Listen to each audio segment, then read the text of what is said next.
Bueno, bienvenidos a todos los estudiantes postulantes al curso básico Gestión 2022-2023. Quienes habla es el doctor Iván Jesús Ayala. Vamos a hacer un resumen en torno a los temas capítulo 1 y capítulo 4 de la materia de morfofunción. El capítulo 1 ha sido abordado desde la introducción del cuerpo humano. La mayor parte de este capítulo ya ha sido abordada en relación a objetivos de aprendizaje. Quienes han visto el video ya tienen una intuición de lo que se quiere que el estudiante aprenda. Los conceptos resaltantes que se mencionaban desde la primera plana hasta la última plana. Me gustaría hacer hincapié de este capítulo. Estos conceptos ya han sido mencionados en el video en un video que ustedes lo tienen. Tenemos las características del nivel de organización estructural, qué es un organismo, diferencias entre aparato y sistema, procesos vitales de este capítulo, el concepto de homeostasis, las características del equilibrio entre líquido intracelular y extracelular, los sistemas de retroalimentación. Esta imagen que se les ha proporcionado de esta diapositiva para que ustedes logren agarrar cada numeración y practiquen en casa, ¿no? Y den la terminología anatómica básica en relación a las regiones del cuerpo, por ejemplo, en una posición anatómica en vista anterior y en una vista posterior.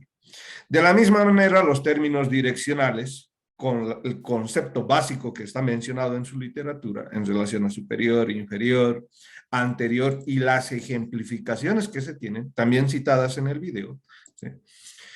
Los planos y cortes que tenemos, el plano sagital medio, medio sagital, dividiendo al cuerpo humano para una descripción estructural. Entonces, los que aprueben el curso básico van a toparse con una primera materia que es anatomía humana. Y en anatomía humana está la descripción propiamente en el libro base de la carrera, Keimur, donde se menciona los planos para la descripción estructural. Entonces, no es algo que están aprendiendo de manera que no van a tener utilidad. Todo lo que están aprendiendo en el curso básico tiene utilidad y tiene que tener ese enfoque de utilidad.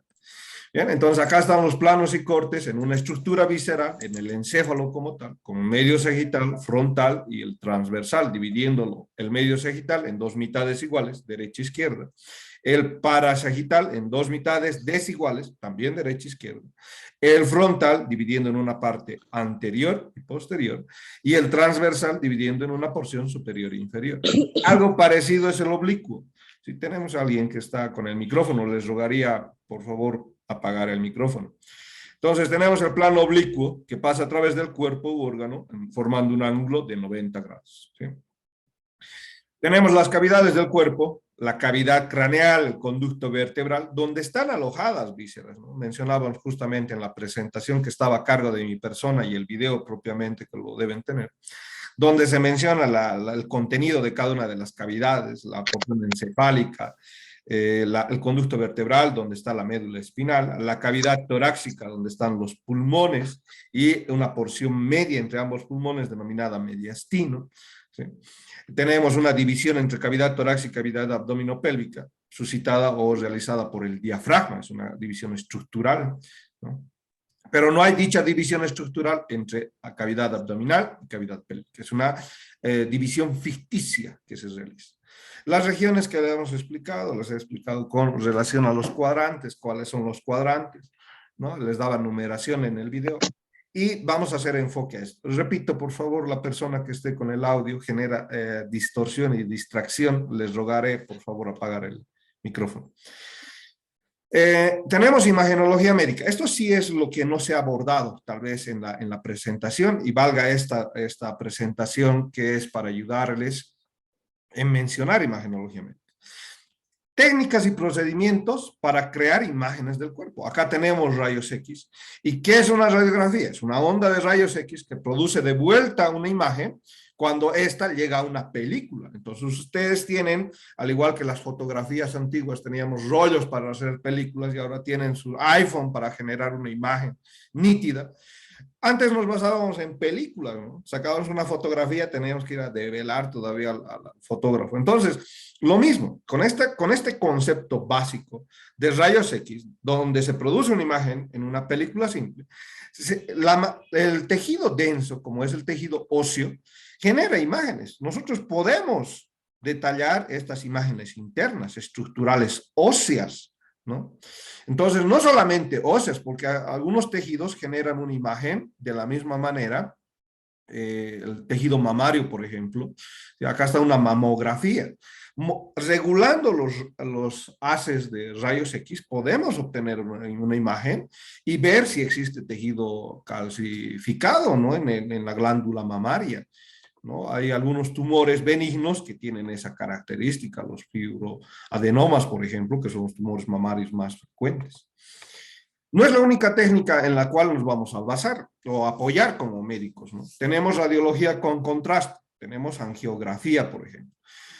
Inyectamos un medio de contraste, si me siguen con la flechita, inyectamos un medio de contraste y podemos valorar la obstrucción de un segmento vascular. Si siguen esta flecha de color naranja, miren, la angiografía me está mostrando un bloqueo de la arteria coronaria. ¿Sí? Entonces coloco un contraste, saco una imagen y puedo visualizar que hay un bloqueo de la arteria. Lo mismo hacemos con la urografía intravenosa. Coloco medio de contraste, saco la imagen y puedo valorar obstrucciones. Miren acá, por ejemplo, como nos muestra Tórtora, está un cálculo renal. Acá está un cálculo renal. Y de la misma manera, este otro lado, tenemos un enema de bario con contraste. Entonces se le ha colocado a través del intestino grueso, ¿no? Esto es colon sigmoides, a ver, vamos a cambiar el color negro, la flecha. Colon sigmoides, esto es colon descendente, esto es colon transverso, esto es colon ascendente. Y encontramos, ¿qué dice su libro? Un tumor. Entonces, con enema de bario con contraste, encontramos un tumor. Las diferentes técnicas de imagen que tenemos como profesionales de la salud nos ayudan a hacer diagnósticos de la parte interna del organismo. No es los únicos. Tenemos esta resonancia magnética, por ejemplo. ¿Y en qué nos vamos a basar en realizar un estudio u otro? Si se dan cuenta, un estudio es más beneficioso que otro. Si por mí fuera, a todos les pediría resonancia magnética, a todos les pediría. Pero ¿cuál es el concepto que ya voy a agarrar desde este inicio de formación? Se llama costo-beneficio. Le voy a pedir un estudio que sea lo que el paciente necesita y al alcance del bolsillo. ¿Para qué voy a pedir una resonancia magnética si el paciente tiene una fractura? Con una simple radiografía que cuesta relación, miren, costo-beneficio, unos 50 bolivianos cuesta una radiografía, entre 50 y 100, dependiendo del área. ¿Y para qué le voy a pedir una resonancia magnética? Que los costes están entre $500 a $1,000, dependiendo del tipo de resonancia magnética. 500 a $1,000. Entonces, acá ustedes ya van a adquirir este conocimiento relacionado a costo-beneficio. ¿Qué hace la resonancia magnética? Miren, usa un campo magnético de alta energía que hace que los potrones ubicados en los diferentes líquidos y tejidos se ordenen y me muestren una imagen. Miren, por ejemplo, acá. Esto es el cuerpo calloso, marcado con negro. ¿Sí? Se puede ver el cuerpo calloso, se puede valorar el cerebelo, miren, se puede valorar el cerebelo, se puede valorar el mesencéfalo, se puede valorar el puente, se puede valorar la médula oblongada. Ojo con lo que estamos estudiando. ¿Para qué nos sirve? Miren el ejemplo de una paciente de 19 años, su edad, la mayoría de los postulantes que están en el curso básico, de 19 años, que presentaba disartria, dificultad para el habla, inestabilidad, alteraciones del equilibrio, presentaba nistagmus, que es el movimiento ocular rápido, nistagmus, y le hemos pedido varios estudios, estudios de sangre, le hemos pedido características de una placa simple, una radiografía para ver si no había una fractura. Los familiares nos dicen que no. Entonces, ¿cómo hemos llegado, después de 2 semanas de internación, a pedirles resonancia magnética? Hemos llegado a esta conclusión y pedir el alto estudio, porque no había mejoría en el paciente. Porque todos los estudios que le hemos realizado no daban nada. Y adivinen qué, le hemos pedido resonancia magnética y no hay nada tampoco. ¿Sí? Entonces, ¿en base a qué elijo los estudios imagenológicos? Repito, todo lo que están estudiando tiene que tener un sentido y un propósito. ¿Sí? Si no le encuentran propósito y sentido a lo que están leyendo, si lo leen por leer, es un contundente fracaso en esta que es la evaluación del propedéutico. Si yo le doy un sentido con esta ejemplificación, ustedes van a poder entender mucho mejor en el ejemplo qué hace la imagenología en mi formación. Repito, a esta paciente que les doy como ejemplo, después de haberle pedido resonancia magnética, no hay nada. ¿Y qué nos dicen los familiares? Nos ha pedido resonancia magnética. ¿Para qué? Les hemos pedido resonancia para descartar que existan tumores en cerebelo, porque es la área que coordina el equilibrio propiamente, el tono muscular. Entonces, para descartar si hay tumores en cerebelo, o si hay alguna proceso infeccioso, lesión cicatrizal, alguna enfermedad degenerativa que se pueda valorar, ¿no? En cerebelo, y no hay nada. Entonces, ¿qué hemos hecho? Hemos confirmado que no hay un tumor, que no es un tumor el que está causando esa lesión. ¿Sí? Entonces, ¿qué es lo que está causando? La paciente tiene antecedentes de ser vegana.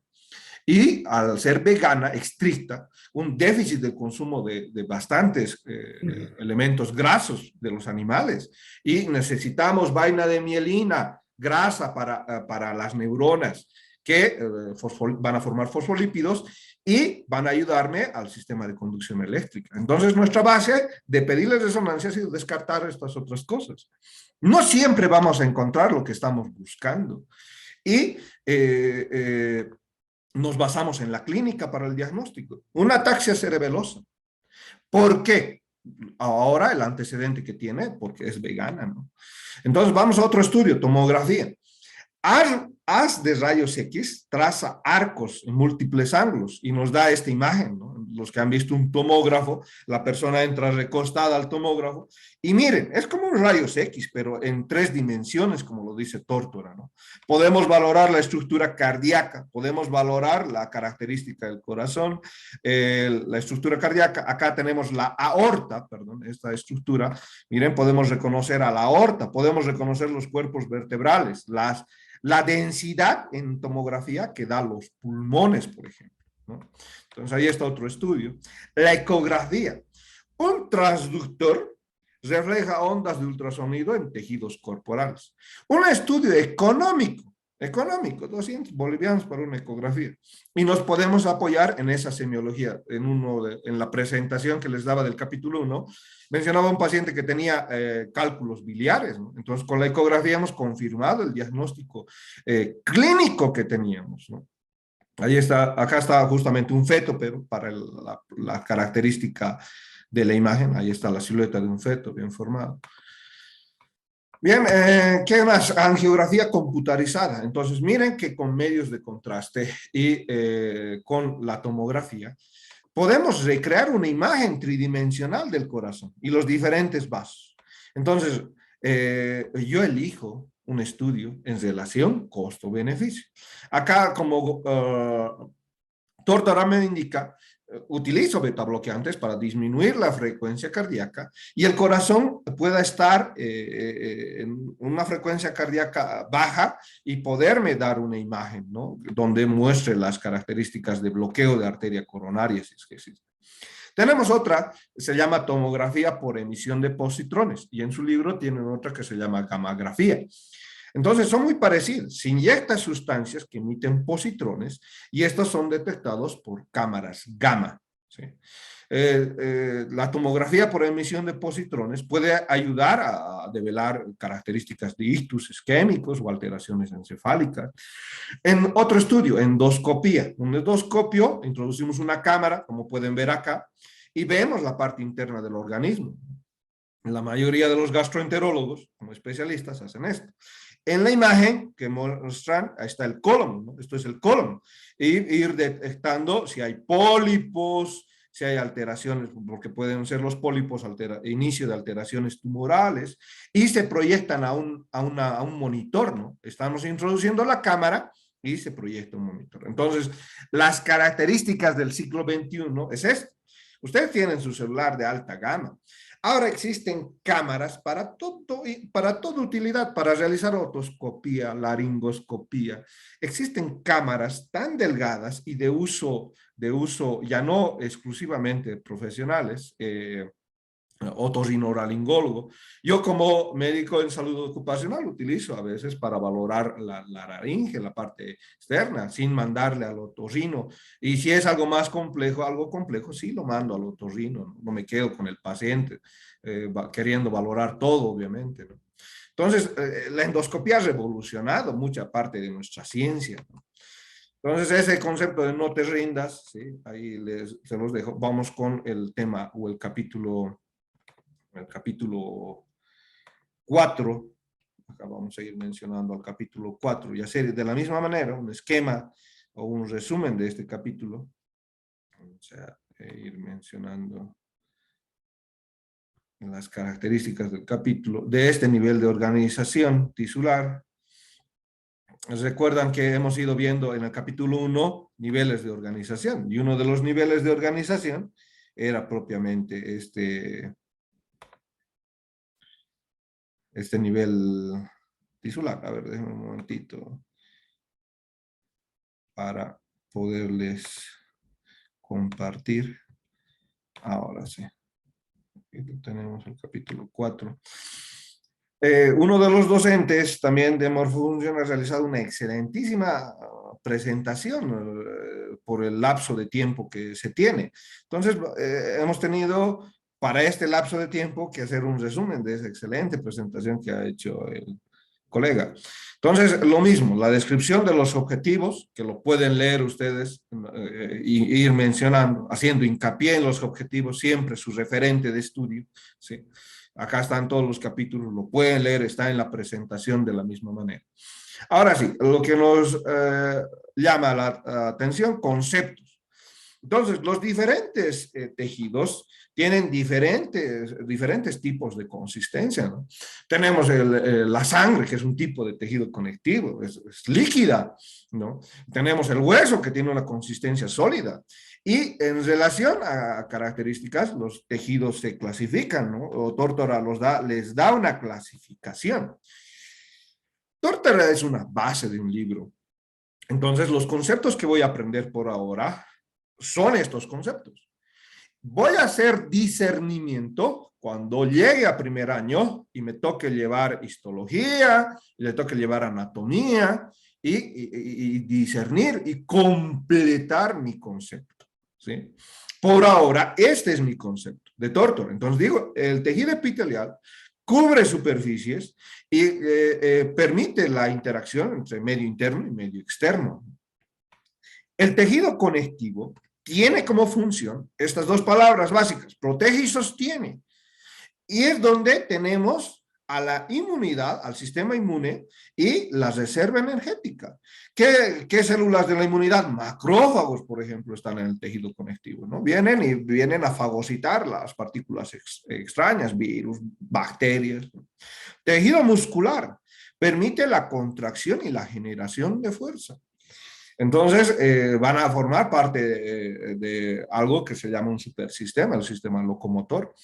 Entonces, si ustedes no pueden movilizarse, creen que un paciente parapléjico o cuadripléjico, van a disculpar la característica de rondas de preguntas para los que me están levantando la mano, la podemos realizar al final si nos queda tiempo, porque al detenernos con una pregunta nos vamos a retrasar en esto, ¿sí? Al final, si nos queda tiempo, con todo gusto para acabar el resumen.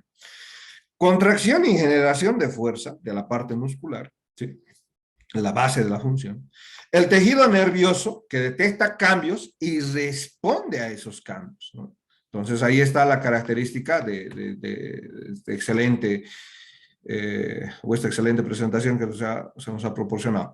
Entonces tenemos las uniones estrechas que tienen y están presentes, dice Tórtora, en el aparato digestivo, por ejemplo, ¿no? En el aparato digestivo, impidiendo el paso desde la sustancia digestiva, desde la vía digestiva, desde el aparato digestivo hasta la parte externa, ¿no?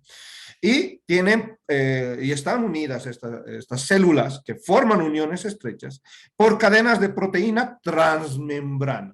¿no? Eso es lo que más resaltante tengo que llevarme de uniones estrechas. Las uniones adherentes. Miren que las uniones adherentes tienen glucoproteínas transmembrana que son caderinas. Así se llama esas glucoproteínas transmembrana. Lo característico es que están unidas a un cinturón de adhesión, ¿sí? Y este cinturón de adhesión completa la unión adherente. Los desmosomas tienen también la glucoproteína transmembrana denominada caderina, pero no están unidas a un cinturón de adhesión, sino a un filamento intermedio, parte del citoesqueleto de una célula siguiente. En los hemidesmosomas, hemi, la mitad de un desmosoma, se analiza que la unión se está produciendo ya no entre células, sino entre una porción de tejido y otra porción de tejido. Acá, por ejemplo, el tejido se está uniendo a esto que se llama la membrana basal y se une por unas glucoproteínas llamadas integrinas, y las integrinas forman la laminina. Las integrinas forman la laminina. Entonces, repito, los hemidesmosomas están permitiendo la unión hacia la membrana basal, del tejido hacia la membrana basal, a diferencia de estas otras uniones que permitían la unión entre las células, ¿no? Las uniones comunicantes, como su nombre me indica, se han formado conexiones. Estas conexiones forman túbulos. Entonces, estas conexiones están formando estos túbulos donde se va a dar el paso de una sustancia, de una célula a otra célula, ¿no? Entonces ahí tenemos las uniones comunicantes. Vayamos con otro concepto. En este capítulo, Tórtora me hace una diferencia entre tejido epitelial y tejido conectivo. Miren lo que hemos resumido, las diferencias que están en Tórtora, entre epitelial y conectivo. Y con esta imagen y estos conceptos mencioné. Número de células, dice, y su relación con la matriz. Miren, acá el número de células es mayor, estamos con la primera diferencia. Y aquí el número de células es menor. Miren, aquí pillo una, otra célula. En el tejido epitelial hay pocos vasos sanguíneos y en el tejido conectivo hay más vasos sanguíneos. La ubicación, generalmente el epitelial es superficial y el conectivo es profundo. Hay exceptos. ¿Cuáles son los exceptos? El tejido epitelial forma el endotelio. ¿Cuál es el endotelio? Si agarro un vaso sanguíneo y hago un corte, si quieren un corte coronal, veo las capas del vaso sanguíneo. Una capa, una segunda capa y una tercera capa, la parte interna, azul. Entonces, el excepto es este, azul. En un vaso sanguíneo que lo he cortado de manera transversal, o perdón, coronal en este caso, voy a poder ver esto, el endotelio, que está en la parte interna. Ah, ese es el excepto. Y hay que aprender los exceptos que tiene su literatura. Ese es el excepto. La ubicación es el epitelial superficial y el conectivo profundo. Pero el excepto, el endotelio. Bien, entonces ahí tengo un resumen ideal para poder diferenciar tejido epitelial y conectivo. Lo mismo acá, otro resumen. Entonces el epitelio puede estar dispuesto en una única capa o múltiples capas, como vamos a ver en la clasificación de tejidos. Además de que, miren, el tejido epitelial, las células que forman tienen caras. ¿Cuáles son las caras o superficies que está mencionando? Esto con azul es la apical. Esta es la superficie apical, azul. Rojo, miren, es la parte lateral, las superficies laterales. Y con color negro puedo ver la superficie basal, tal como muestra la imagen, ¿no? Entonces, ¿cuáles son las funciones? Repito, protege, secreta, absorbe, excreta.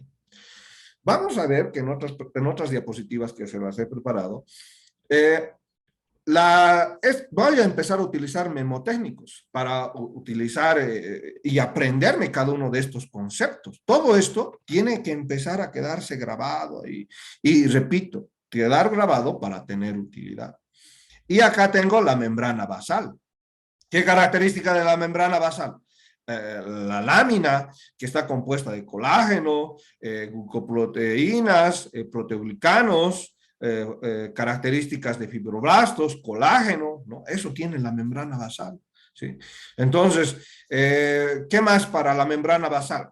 La aplicación clínica, repito, todo se va a preguntar de su libro, desde la primera parte hasta la última parte, y en relación a recuadros, la aplicación clínica. El paciente diabético, ¿dónde está la alteración? Y lo menciona bien interesantemente Tórtora. Hay un engrosamiento de la membrana basal en el paciente diabético, y por lo tanto hay una alteración de la difusión de nutrientes y difusión de sustancias, en reabsorción, por ejemplo. En el riñón, menciona Torto.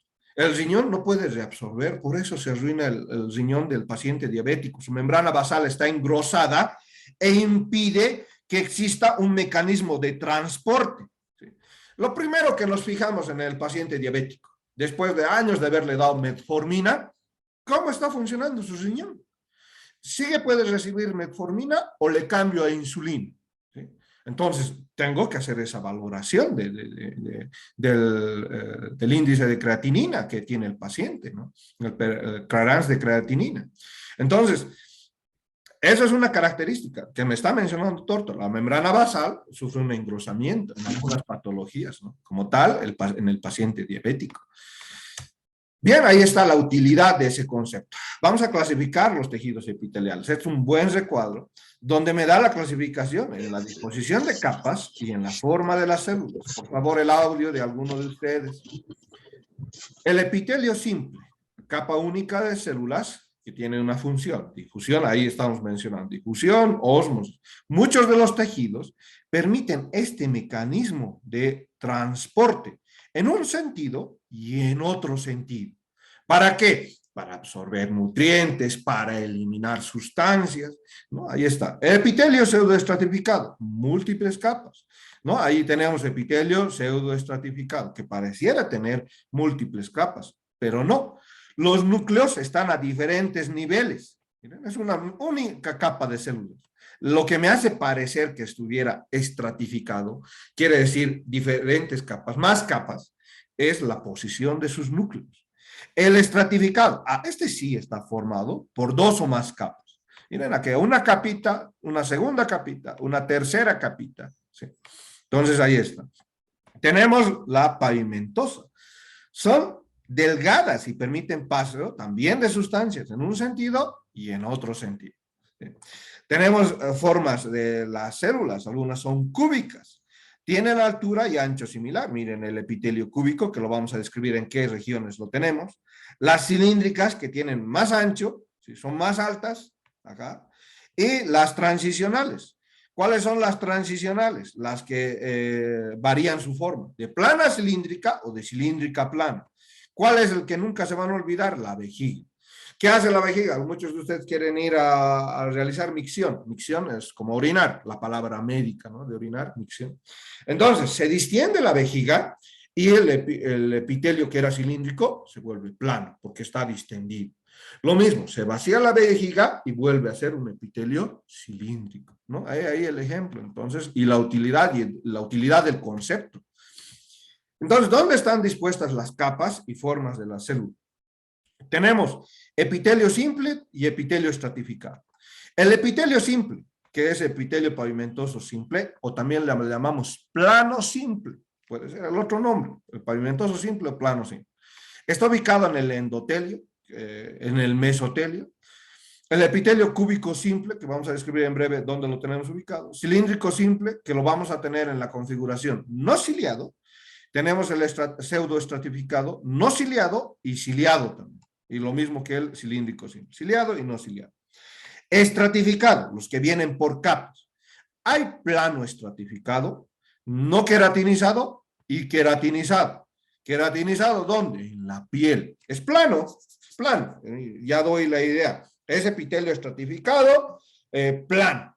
Pavimentoso, estratificado si quieren, o plano estratificado, que puede venir queratinizado o no queratinizado. ¿Queratinizado dónde? En la piel.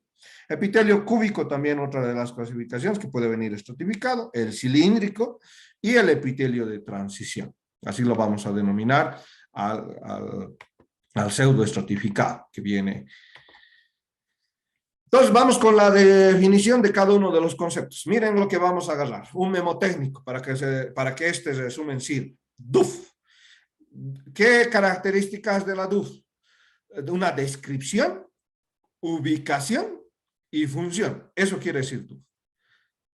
Descripción, ubicación y función. Entonces, todos mis resúmenes o esquemas voy a usar la palabra DUF. Muchos de ustedes se preguntan, ¿cómo puedo estudiar? ¿Cuál es la característica de estudiar?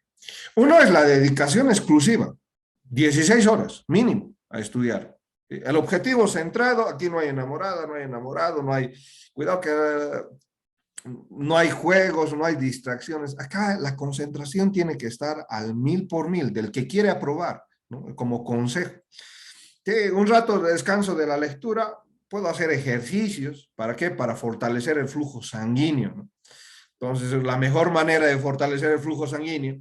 ¿Y cuáles las características de la inteligencia? ¿Creen que una persona es más inteligente por tener la masa encefálica más grande? ¿No? En los cortes histológicos de Albert Einstein, ¿qué tenía? Se mostraba que no era más grande la masa encefálica, sino que tenía más vasos sanguíneos. Entonces, mayor flujo sanguíneo, mayor llegada de nutrientes a la masa encefálica, favorece su capacidad de aprendizaje, ¿no? Entonces, eso por si acaso. Entonces, les decía el DUF como descripción, ubicación y función. ¿Dónde está la característica del pavimentoso simple? Está formado por células planas. ¿Dónde está ubicado? En el endotelio, en el mesotelio y en los alveolos, ¿no? En el mesotelio. ¿Cuál es mesotelio? El peritoneo es mesotelio.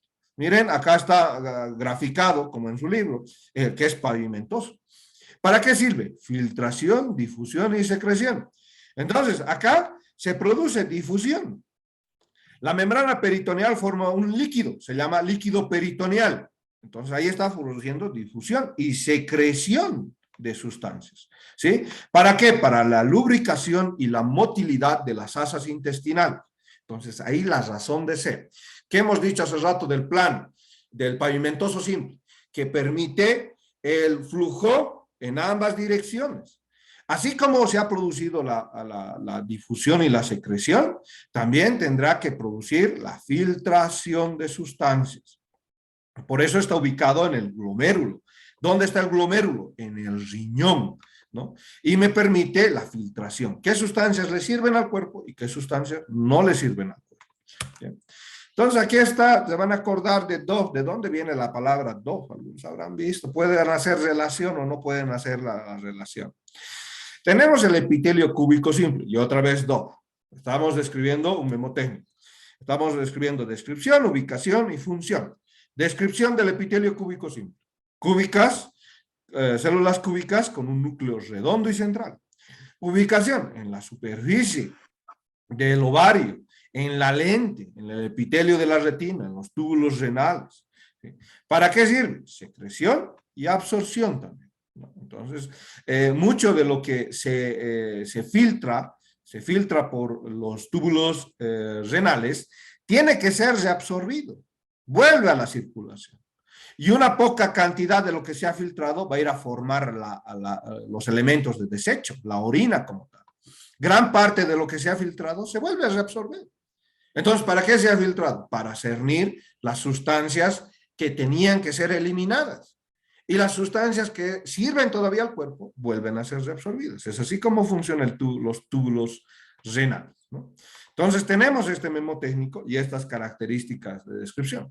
El epitelio cilíndrico simple no ciliado. Descripción: cilíndricas no ciliadas. Un núcleo oval que generalmente está situado en la base. Esto les va a servir mucho para histología, ¿no? Tener esta descripción de las células cilíndricas. Ubicación: tubo digestivo, glándulas, vesícula biliar. ¿Qué permite? La secreción y la absorción. ¿Quién diría? En la vesícula biliar sí se produce absorción. ¿Dónde se ha producido la bilis? En el hígado. ¿Qué hace la vesícula biliar? Almacenar la bilis. Entonces, algunas sustancias como electrolitos, como sodio, por ejemplo, son reabsorbidas en la vesícula biliar. Tiene esa capacidad su epitelio porque porque es epitelio cilíndrico simple no ciliado. Entonces vamos con otra. El epitelio cilíndrico simple ciliado. Entonces, células cilíndricas que tienen esta proyección de su membrana son los cilios. Entonces, ¿qué epitelio? En bronquios, trompas de falopio, canal de la médula, ventrículos cerebrales. ¿Por qué en los bronquios? Porque imagínense, nosotros producimos moco, ¿no? Muchas de las características del epitelio cilíndrico simple es que tiene entre el epitelio estas células, se llaman células calciformes, ¿sí? Productoras de moco.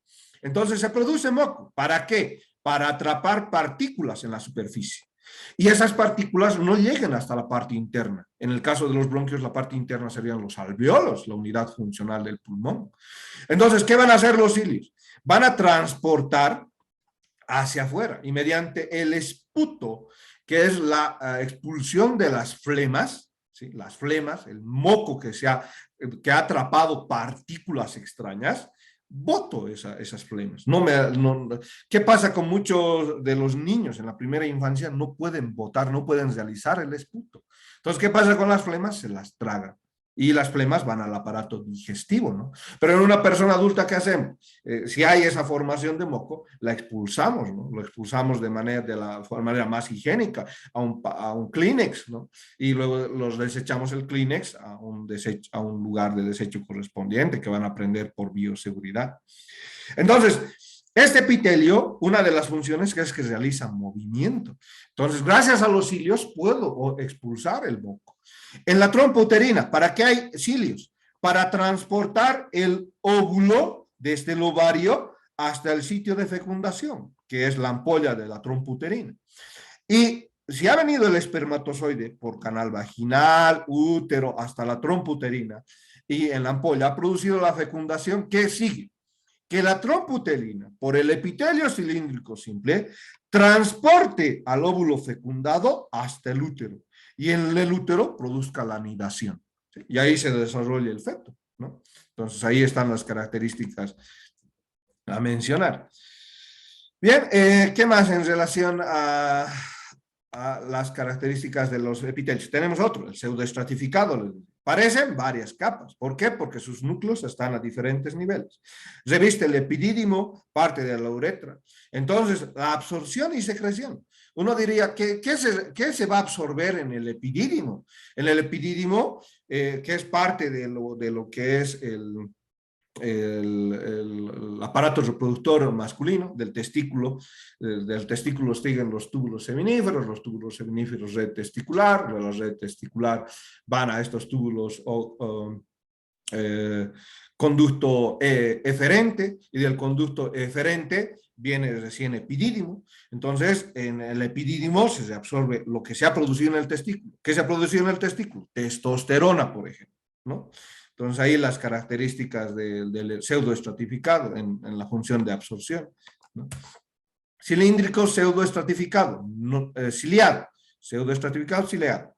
Parecen varias capas, ¿no? La mayor parte del tracto respiratorio, y una de las funciones es la producción de moco como tal, ¿no? Bien, ¿qué más en relación a los otros epitelios? Vamos a describir el pavimentoso estratificado. ¿Sí? Acá el pavimentoso estratificado. ¿Dónde lo tenemos? En la piel, 2 o más capas, ¿no? Epitelio queratinizado, vamos haciendo memotécnicos. EQ, NOQ, epitelio no queratinizado. Entonces, ¿dónde hay queratinizado? En la capa superficial de la piel. ¿Por qué? Porque la base de este epitelio es la protección. Por eso estará situado en la piel. Y el no queratinizado igual realiza protección, solo que no tiene queratina, una proteína. Entonces, ¿dónde va a estar? En lugares donde hay fricción, ¿no? En la boca, esófago, epiglotis, faringe, vagina, ¿no? Entonces, ahí no queratinizado. ¿Sí? Entonces, ahí lo describo el pavimentoso, lo fácil de recordar, ¿no? Dónde está la fricción y dónde no hay, dónde me da protección en la parte superficial, ¿no? Vamos con otro. El cúbico estratificado. Entonces, 2 o más capas del cúbico estratificado. ¿Qué características del cúbico estratificado? Lo mismo, está presente en glándulas sudoríparas, en esófago, en la uretra, entonces va a estar presente en CEU. Entonces, glándulas sudoríparas, esófago y en la uretra. Ahí puedo hacer un memotécnico. ¿Qué permite? Protección, limitada secreción y absorción, ¿no? Entonces, el cúbico estratificado, como está en el esófago, en las glándulas esofágicas, produce secreción. ¿Para qué? Para que se deslice el alimento, ¿no? Si no hubiera este epitelio, no pudiera deslizarse el alimento. Como a veces sucede como buenos cochabambinos cuando comemos trancapecho, ¿no? Entonces no entra el trancapecho. El epitelio cúbico estratificado tiene que hacer más secreción, hombre. ¿Qué está fallando? Entonces, vamos a ir recordando esas analogías, esa descripción, ¿no? Vamos con el epitelio cilíndrico estratificado. Igual, las características es que tiene dos o más capas. ¿Dónde está el estratificado? De la misma manera en la uretra, en los conductos excretores, en la membrana de la mucosa anal, en la conjuntiva ocular, ¿no? Si es en la conjuntiva ocular, donde mencionamos que va a agarrarle conjuntivitis a un individuo, ¿no? Entonces, eso es conjuntiva ocular, la parte externa, si se están viendo a través de la pantalla, ¿no? Y me tienen fijado porque hay una opción en Zoom, dice fijar pantalla, para el que está hablando. Entonces, por eso es importante estas clases Zoom, a veces el docente expresa algo más en relación a características corporales, ¿no? Entonces, en la conjuntiva, les estoy mostrando mi conjuntiva. ¿Qué es lo primero que vemos? Esa mucosa, es epitelio cilíndrico estratificado, ¿no? Ahí decimos, está irritado, tiene conjuntivitis. ¿En dónde vas? En la faringe. Entonces, si está en el globo ocular, miren, en la parte externa de mi globo ocular, está dando protección. Y otra de las funciones también en parte de la secreción, ¿no? Entonces, ahí esta presentación o esto que va a estar, la doctora Claudia lo va